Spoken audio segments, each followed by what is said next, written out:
Di kampung kecil ini, yang paling keras selalu menang. Teriakan lebih ditakuti daripada hukum, dan diam dianggap kelemahan. Sampai suatu hari, datang seseorang yang memilih tidak berteriak. Kalau kamu penasaran, bagaimana satu sikap tenang bisa mengubah segalanya? Subscribe sekarang, dan dengarkan kisahnya sampai akhir. Kampung itu selalu bangun lebih pagi dari matahari. Bukan karena warganya rajin, melainkan karena rasa cemas yang tak pernah benar-benar tidur. Saat langit masih kelabu dan embun menempel di seng-seng tua, pintu-pintu kayu mulai terbuka pelan. Bukan dengan suara ceria, tapi dengan kehati-hatian yang seolah takut mengganggu sesuatu yang tak terlihat. Di ganggang sempit, aroma tanah basah bercampur bau minyak goreng sisa semalam. Ibu-ibu menggelar dagangan seadanya, sayur layu, tempe yang dibungkus koran bekas, cabai yang ditimbang bukan dengan timbangan digital, melainkan dengan kejujuran yang sering kali dirampas. Tangan mereka cekatan, tapi mata mereka gelisah. Setiap kali terdengar suara motor mendekat, gerakan mereka melambat. Setiap kali langkah kaki terasa lebih berat dari biasanya, napas mereka tertahan. Di kampung ini, semua orang tahu, pagi bukan hanya soal mencari rezeki, tapi juga tentang bertahan. Anak-anak berangkat sekolah tanpa banyak bicara. Seragam mereka tak selalu rapi, sepatu mereka sering kebesaran atau terlalu sempit. Tapi yang paling mencolok adalah cara mereka berjalan, selalu siap berhenti, selalu siap berbalik arah. Mereka sudah hafal suara motor tertentu, tawa kasar tertentu, dan aroma rokok yang menandai bahaya. Tak ada yang mengajari mereka secara langsung. Kampung ini mendidik anak-anaknya dengan cara yang kejam. Para bapak duduk di sudut warung, menyesap kopi pahit yang rasanya selalu sama. Mereka berbincang tentang cuaca, harga beras, atau pertandingan bola semalam. Tak pernah tentang keresahan yang sebenarnya mereka simpan. Bukan karena tak ingin, tapi karena setiap dinding di kampung ini seolah punya telinga. Ketakutan di kampung Seroja bukan datang tiba-tiba. Ia tumbuh perlahan, seperti jamur di tembok lembab. Berawal dari satu ancaman kecil, satu pukulan ringan, satu lapak yang dibalik tanpa alasan. Lalu menjadi kebiasaan, menjadi rutinitas, menjadi aturan tak tertulis yang lebih kuat dari hukum. Setiap minggu, orang-orang tertentu datang. Mereka tak pernah menyebut diri mereka apa-apa. Tak punya jabatan, tak punya seragam resmi.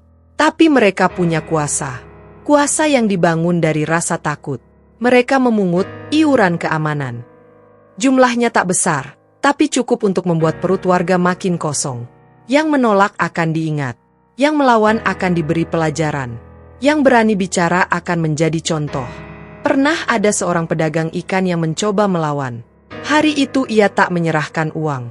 Ia berkata, dengan suara bergetar, bahwa dagangannya sepi. Bahwa ia punya anak yang harus makan. Keesokan harinya, lapaknya terbalik. Ikan-ikannya berserakan di tanah. Tak ada yang menolong. Tak ada yang berani mendekat. Sejak itu, ia tak pernah berjualan lagi. Cerita-cerita seperti itu menyebar tanpa perlu diceritakan ulang. Warga belajar dari diam, belajar dari menunduk, belajar dari kehilangan. Aparat pernah datang ke kampung ini beberapa kali, dengan kendaraan dinas, dengan suara sirene, dengan rombongan.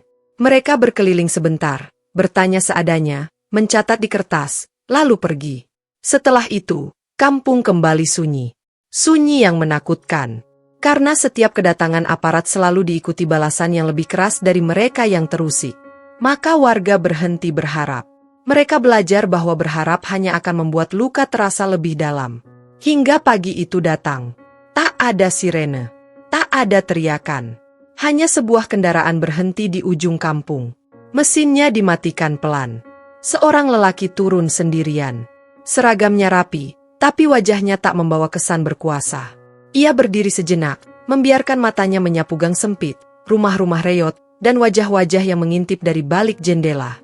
Tak ada yang menyambut, tak ada yang mendekat. Ia melangkah masuk. Langkahnya tak tergesa. Sepatunya menyentuh tanah dengan ritme yang tenang, seolah ia tak datang membawa ancaman. Beberapa warga saling pandang. Ada yang buru-buru masuk ke rumah. Ada yang pura-pura sibuk. Ada yang menunduk dalam-dalam. Paling cuma sebentar, bisik seorang ibu pada temannya. Kayak yang dulu-dulu, jawab yang lain, pahit. Namun lelaki itu tak menuju pos, tak memanggil siapapun. Ia berhenti di sebuah warung kecil di sudut gang. Warung itu dijaga seorang nenek dengan tangan keriput dan mata lelah. Bangkunya nyaris patah. Atapnya bocor di beberapa bagian. Ia duduk. "Teh panas satu, Bu," katanya pelan.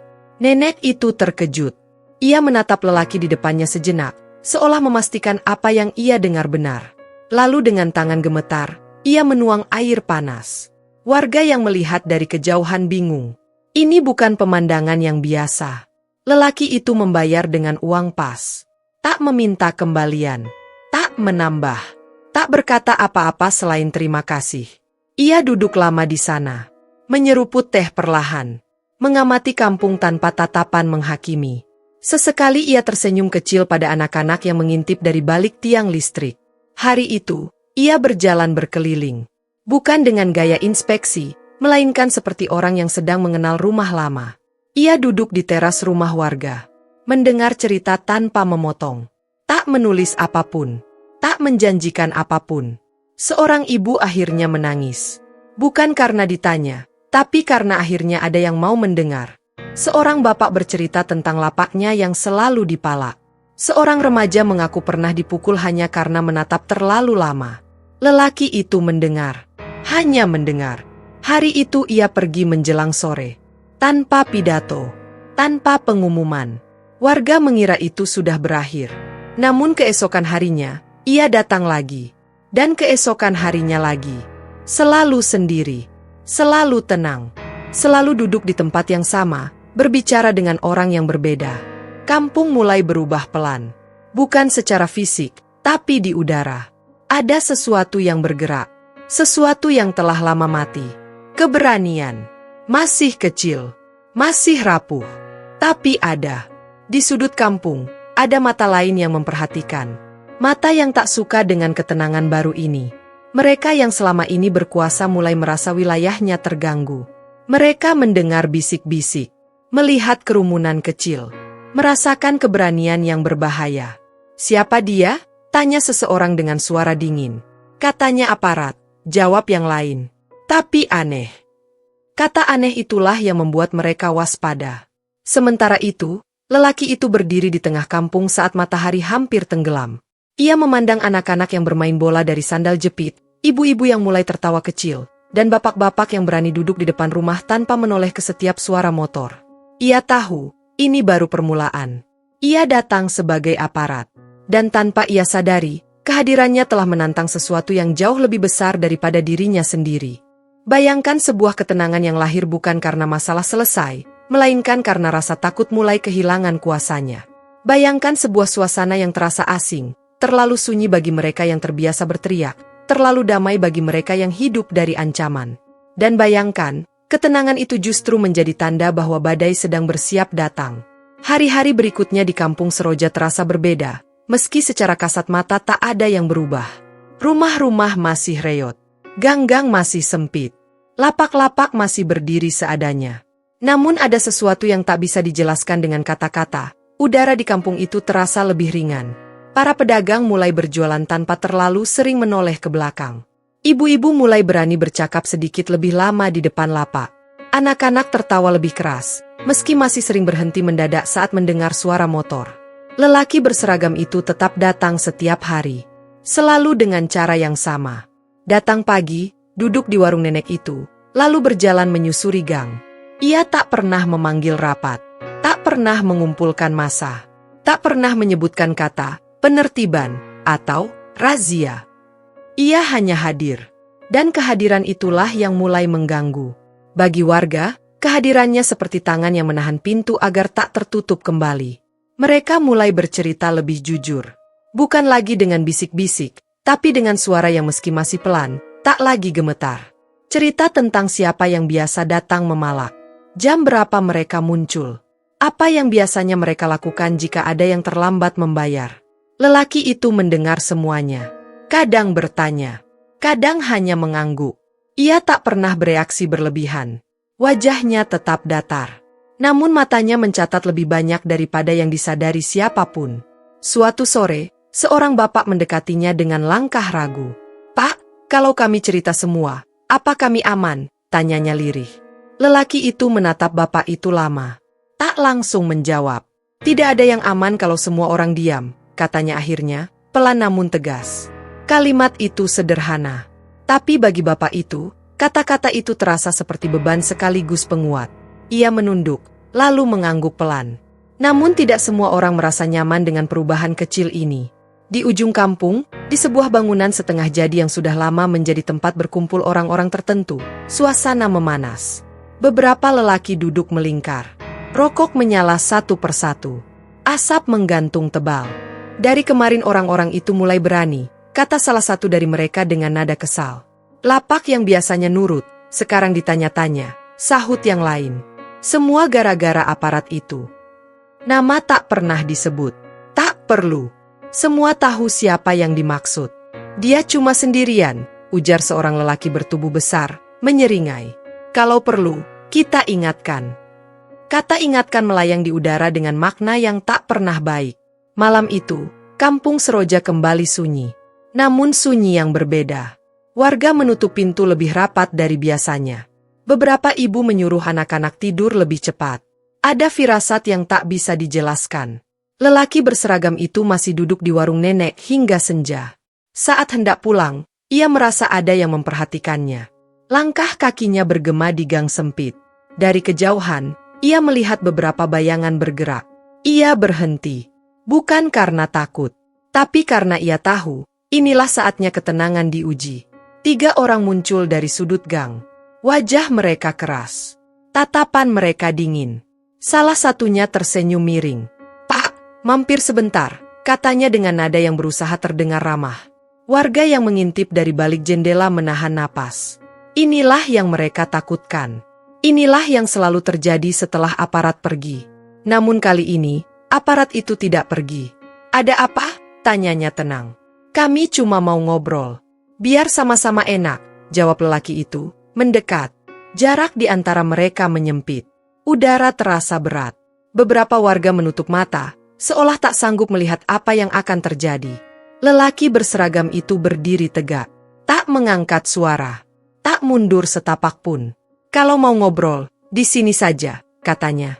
"Tak perlu sembunyi-sembunyi." Senyum miring itu menghilang. Tatapan para lelaki di depannya berubah. Mereka tak terbiasa dilawan dengan ketenangan seperti ini. "Kami cuma ngingetin, Pak," kata salah satu dari mereka. Suaranya lebih rendah. "Tempat ini sudah ada yang ngurus." "Sekarang juga masih diurus," jawabnya pelan. "Dan warga punya hak untuk hidup tenang." Hening. Tak ada teriakan. Tak ada sentuhan. Tapi ketegangan itu cukup membuat jantung warga berdegup kencang. Setelah beberapa detik yang terasa seperti selamanya, ketiga lelaki itu mundur perlahan. "Baik, Pak," kata yang bertubuh besar. "Kami cuma sopan." Mereka pergi, meninggalkan gang dengan langkah berat. Warga tak langsung keluar. Mereka menunggu. Takut ini hanya jeda sebelum sesuatu yang lebih buruk datang. Namun malam itu berlalu tanpa kejadian. Keesokan harinya, kabar menyebar cepat. Tentang aparat yang tak mundur. Tentang ancaman yang tak direspons dengan kekerasan, tapi juga tak ditakuti. Harapan warga tumbuh, bersamaan dengan rasa cemas yang semakin besar. Karena mereka tahu, orang-orang yang terusik tak akan diam lama. Dan benar saja. Beberapa hari kemudian, lapak seorang pedagang kecil ditemukan rusak. Bukan dihancurkan, hanya cukup untuk memberi pesan. Sebuah ancaman halus yang jauh lebih menakutkan. Pedagang itu menangis. Bukan karena lapaknya rusak, tapi karena ia takut telah membuka mulut terlalu banyak. Lelaki berseragam itu datang. Ia melihat kerusakan itu. Ia tak berkata apa-apa lama.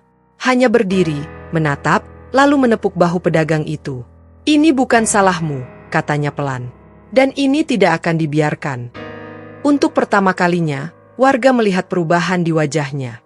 Bukan marah, tapi tekad. Di saat yang sama, di tempat lain, rencana mulai disusun. Rencana yang tak lagi sekadar peringatan.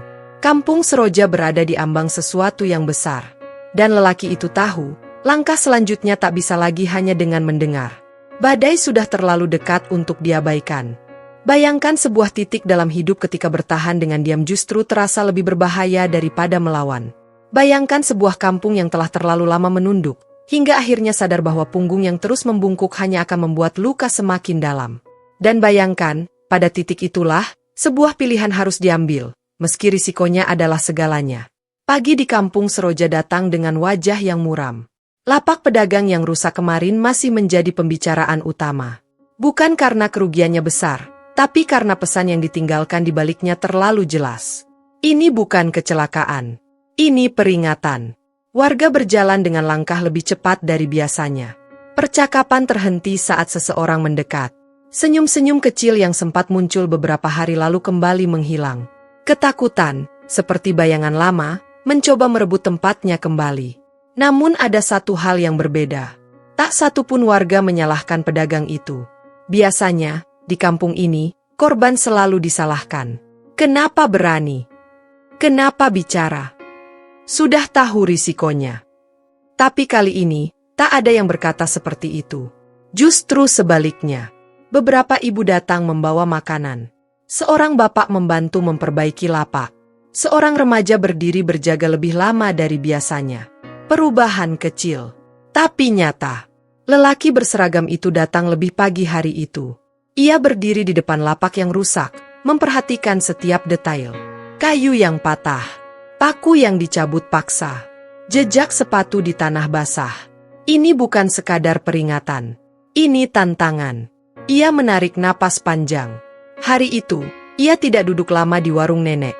Ia berjalan lebih jauh, masuk ke ganggang yang selama ini dihindari aparat. Gang sempit yang cahaya mataharinya nyaris tak pernah menyentuh tanah. Di sanalah beberapa warga tinggal, mereka yang paling sering jadi korban, dan paling jarang bersuara. Ia mengetuk pintu satu rumah. Tak ada jawaban. Ia mengetuk lagi, lebih pelan.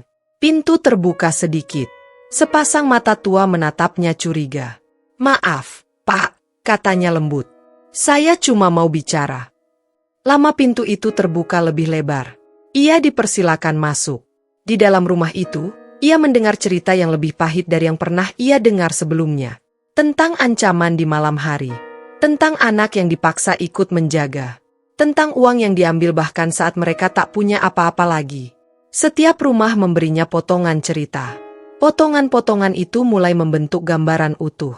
Sebuah sistem ketakutan yang rapi, terstruktur, dan dilindungi oleh kebiasaan diam. Siang itu, kabar kehadirannya menyebar cepat. Warga mulai berkumpul.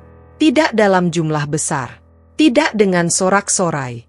Mereka berdiri dengan jarak, seolah masih ragu apakah ini aman. Lelaki berseragam itu berdiri di tengah mereka. Tak di atas panggung, tak di depan mikrofon. Hanya berdiri sejajar. "Ada hal yang perlu saya katakan," ujarnya tenang. Warga saling pandang. Beberapa ibu menggenggam tangan anaknya. Beberapa bapak menunduk, takut tatapan mereka terbaca. "Saya tidak bisa menjanjikan bahwa semuanya akan aman," lanjutnya. "Saya juga tidak bisa menjanjikan ini akan mudah." Suasana hening. "Tapi saya bisa menjanjikan satu hal," katanya, suaranya sedikit lebih tegas. "Kalau kalian berdiri, saya tidak akan pergi." Kalimat itu jatuh seperti batu ke dalam air tenang. Riaknya terasa di dada setiap orang. Seorang ibu maju satu langkah. Tangannya gemetar. "Kalau kami bicara, anak kami bagaimana?" tanyanya dengan suara hampir tak terdengar. Lelaki itu menatap ibu itu lama. "Anak-anak kalian pantas tumbuh tanpa takut," jawabnya. "Dan itu tidak akan terjadi kalau kita terus diam." Tak ada tepuk tangan. Tak ada sorakan. Hanya keheningan yang berat, diikuti anggukan-anggukan kecil. Namun di tempat lain, suasana jauh dari tenang. Orang-orang yang selama ini menguasai kampung itu merasakan perubahan. Setoran mulai terlambat. Tatapan warga berubah. Bisik-bisik terdengar di mana-mana. Dan yang paling membuat mereka gusar, aparat itu tak kunjung pergi. "Dia sudah terlalu jauh," kata seseorang dengan nada marah. "Kalau dibiarkan, kita habis," sahut yang lain. "Kita kasih pelajaran. Sekalian." Malam itu, hujan turun deras. Kampung Seroja basah, lampu-lampu redup, dan suara hujan menutupi banyak hal. Warga mengira hujan akan membawa ketenangan. Mereka salah. Di tengah hujan, suara teriakan memecah malam. Sebuah rumah dilempari batu. Pintu digedor keras. Ancaman dilontarkan tanpa ragu. Tangis anak-anak terdengar. Warga berlarian. Beberapa bersembunyi. Beberapa ingin menolong tapi tak berani. Lelaki berseragam itu datang di tengah kekacauan. Hujan membasahi seragamnya. Ia berdiri di antara rumah dan mereka yang datang membawa ancaman. "Cukup," katanya keras. Ini pertama kalinya warga mendengar suaranya setegas itu. "Kalian tidak akan sentuh satu orang pun lagi," lanjutnya. Situasi hampir meledak. Kata-kata saling dilempar. Ancaman terbuka dilontarkan. Namun lelaki itu tak mundur. Matanya tajam, tapi suaranya tetap terkendali. "Apapun masalah kalian, hadapi saya," katanya. Bukan mereka. Beberapa detik berlalu. Hujan terus turun. Akhirnya, orang-orang itu pergi, meninggalkan kampung dalam keadaan basah dan gemetar. Malam itu, tak ada yang tidur nyenyak. Namun pagi berikutnya, sesuatu yang belum pernah terjadi di kampung Seroja terjadi. Warga berkumpul tanpa dipanggil. Mereka berdiri bersama. Bukan untuk berteriak, tapi untuk menunjukkan bahwa mereka tidak sendirian. Lelaki berseragam itu melihat mereka. Dan untuk pertama kalinya, ia tahu, ini bukan lagi tentang satu orang aparat melawan ketidakadilan. Ini tentang sebuah kampung yang akhirnya memilih berdiri. Dan pilihan itu akan menuntut harga yang mahal. Bayangkan sebuah keberanian yang lahir bukan dari keyakinan bahwa semuanya akan baik-baik saja, melainkan dari kelelahan karena terlalu lama disakiti. Bayangkan sebuah kampung yang akhirnya berdiri, meski tahu bahwa berdiri berarti bersiap menerima pukulan paling keras. Dan bayangkan, ketika keberanian itu diuji, bukan hanya oleh ancaman dari luar, tetapi juga oleh ketakutan yang masih bersarang di dalam diri sendiri. Pagi itu, hujan telah berhenti. Tapi jejaknya masih tertinggal di mana-mana. Tanah becek, dinding rumah lembab, wajah-wajah lelah yang belum sempat beristirahat. Kampung Seroja seperti baru saja melewati mimpi buruk yang panjang, dan belum sepenuhnya terbangun darinya. Anak-anak berangkat sekolah lebih dekat dengan orang tua mereka. Ibu-ibu berjalan berkelompok. Para bapak tak lagi duduk santai di warung, melainkan berdiri di sudut-sudut gang, memperhatikan setiap gerak yang mencurigakan. Tak ada yang bicara keras. Tapi semua sadar, sesuatu telah berubah, dan tak ada jalan kembali. Lelaki berseragam itu datang lebih siang dari biasanya. Seragamnya sudah kering, tapi bekas hujan semalam masih terasa di tubuhnya. Ia berjalan menyusuri kampung dengan langkah berat, bukan karena ragu, melainkan karena tanggung jawab yang kini jauh lebih besar dari sebelumnya. Di depan sebuah rumah yang pintunya rusak akibat lemparan batu semalam, ia berhenti. Seorang ibu keluar dengan mata sembab. Anak kecil berdiri di belakangnya, memeluk ujung bajunya. "Maafkan kami, Pak," kata ibu itu tiba-tiba, membuat lelaki itu terdiam. "Kenapa ibu minta maaf?" tanyanya pelan. "Karena gara-gara kami. Bapak jadi ikut diseret ke masalah ini." Kalimat itu menghantam lebih keras daripada ancaman manapun. Lelaki itu berjongkok, menyamakan tinggi tubuhnya dengan anak kecil itu. "Tidak ada satupun dari ini yang salah kalian," katanya. "Yang salah adalah ketakutan yang dibiarkan terlalu lama." Ia berdiri kembali, menatap ibu itu dengan tegas namun hangat. "Dan sekarang, kita sedang memperbaikinya." Namun di balik kata-kata itu, ia tahu, perbaikan selalu punya harga. Siang itu, kabar buruk datang. Salah satu pedagang yang paling vokal beberapa hari terakhir tidak membuka lapaknya. Rumahnya terkunci. Tetangga bilang ia pergi sejak subuh, tanpa pesan, tanpa pamit. Istrinya hanya meninggalkan kabar singkat, mereka diancam. Jika tetap tinggal, akibatnya akan lebih buruk. Kampung kembali berguncang. Beberapa warga mulai goyah. "Kita terlalu cepat," bisik seseorang. "Mungkin memang lebih baik diam," sahut yang lain. "Kalau satu-satu begini, siapa yang bisa bertahan?" Bisik-bisik itu menyebar cepat. Keberanian yang baru tumbuh terasa rapuh. Seperti api kecil yang mudah padam tertiup angin. Lelaki berseragam itu mengumpulkan warga di tempat yang sama seperti sebelumnya. Kali ini lebih banyak yang datang. Tapi wajah-wajah mereka jauh dari tenang. "Saya tidak akan memaksa siapapun," katanya membuka pembicaraan. "Kalau ada yang memilih pergi, memilih diam kembali, saya tidak akan menyalahkan." Beberapa orang menunduk. Ada yang hampir menangis. "Tapi saya harus jujur," lanjutnya. "Mereka yang menekan kita berharap kita pecah. Saling takut, saling menyalahkan. Karena saat itu terjadi, mereka menang." Seorang bapak tua maju ke depan. Langkahnya pelan, tapi sorot matanya tajam. Saya sudah hidup di sini lebih dari 50 tahun, katanya. Tak pernah ada perubahan. Baru sekarang, saya lihat anak-anak berani tertawa. Kalau ini harus dibayar mahal, biarlah. Saya capek hidup menunduk. Kata-kata itu menggetarkan banyak hati. Namun ancaman tak berhenti. Malam berikutnya, listrik padam di sebagian kampung. Gelap menyelimuti gang-gang sempit. Suara motor mondar-mandir terdengar jelas. Tidak ada serangan langsung. Tidak ada teriakan. Tapi justru itulah yang paling menakutkan. Teror yang sengaja dibiarkan menggantung. Anak-anak menangis. Ibu-ibu berdoa. Para bapak berjaga dengan alat seadanya. Lelaki berseragam itu ada di sana. Tak bersembunyi. Tak pergi. Ia berdiri bersama mereka dalam gelap. Namun tekanan tidak hanya datang dari luar. Pagi berikutnya, ia menerima panggilan. Suaranya di seberang terdengar datar, resmi, dan dingin. Ia diminta lebih berhati-hati. Diminta tidak bertindak terlalu jauh. Diminta menjaga stabilitas. Stabilitas. Kata yang seringkali berarti membiarkan ketidakadilan tetap rapi. Ia menutup panggilan itu dengan rahang mengeras. Untuk pertama kalinya sejak datang ke kampung Seroja, ia benar-benar sendirian. Jika ia mundur, semuanya kembali seperti semula. Jika ia maju, risikonya bukan hanya untuk warga, tapi juga untuk dirinya sendiri. Sore itu, ia kembali ke warung nenek. Nenek itu menatapnya lama. "Kamu kelihatan capek, Nak," kata nenek itu pelan. "Sedikit," jawabnya jujur. "Kalau takut, wajar," lanjut nenek itu. "Yang penting jangan ninggalin." Kalimat sederhana itu menancap dalam.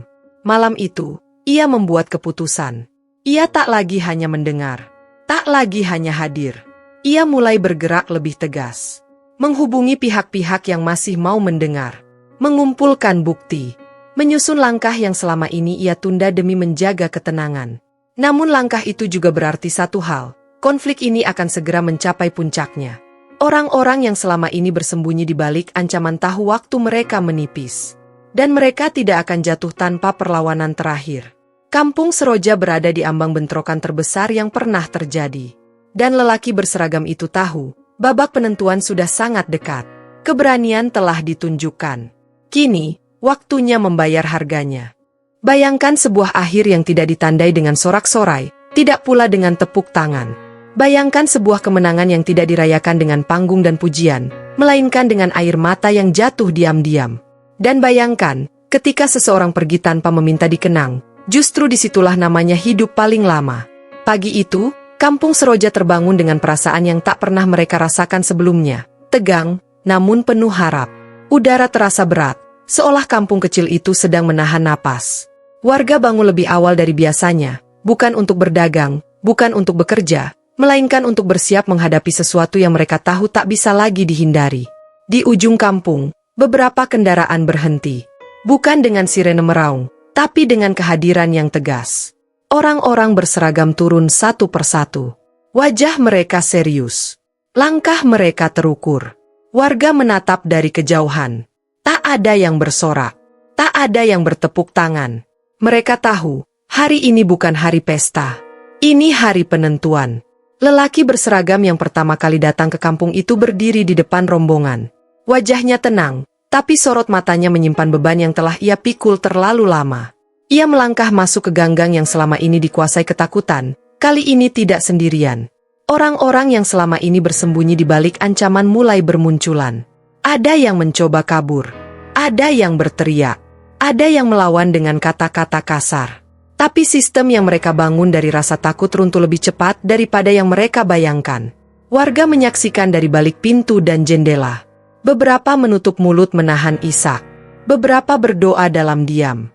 Beberapa memeluk anak-anak mereka erat-erat. Tak ada kekerasan berlebihan. Tak ada teriakan kemenangan. Hanya ketegasan yang selama ini tak pernah mereka lihat hadir di kampung itu. Saat semuanya selesai, matahari sudah naik tinggi. Kampung Seroja tampak sama seperti kemarin. Rumah reot, gang sempit, lapak sederhana. Tapi rasanya berbeda. Seperti beban berat yang akhirnya diangkat dari dada. Seorang ibu keluar dari rumahnya, ragu-ragu. Disusul yang lain. Lalu satu persatu, Warga memenuhi gang kecil itu. Tak ada aba-aba. Tak ada yang mengatur. Mereka hanya berdiri, menatap lelaki itu. Beberapa menangis. Beberapa tersenyum. Beberapa tak tahu harus berkata apa. Seorang bapak tua maju pelan. Tangannya gemetar. Kami tidak tahu bagaimana berterima kasih, katanya lirih. Lelaki itu menggeleng. Tidak perlu, jawabnya singkat. Kalian yang berdiri. Saya hanya tidak pergi. Kalimat itu menyebar dari mulut ke mulut. Bukan sebagai slogan, tapi sebagai pengingat. Hari-hari berikutnya berlalu dengan keheningan yang asing. Tidak ada lagi motor yang berhenti mendadak. Tidak ada lagi pungutan. Tidak ada lagi teriakan di malam hari. Anak-anak bermain lebih lama. Ibu-ibu tertawa lebih keras. Para bapak duduk tanpa harus selalu menoleh ke belakang. Namun suatu pagi, kendaraan yang sama seperti pertama kali datang, kembali berhenti di ujung kampung. Kali ini, suasananya berbeda. Lelaki berseragam itu berdiri di samping kendaraan dengan tas kecil di tangannya. Warga berkumpul, tanpa diminta. Seolah mereka tahu, momen ini akan datang. Bapak mau kemana? Tanya seorang anak polos. Lelaki itu tersenyum kecil. Kerja di tempat lain. Seorang ibu menahan tangis. Jadi, Bapak pergi. Ia mengangguk pelan. Tak ada pidato perpisahan.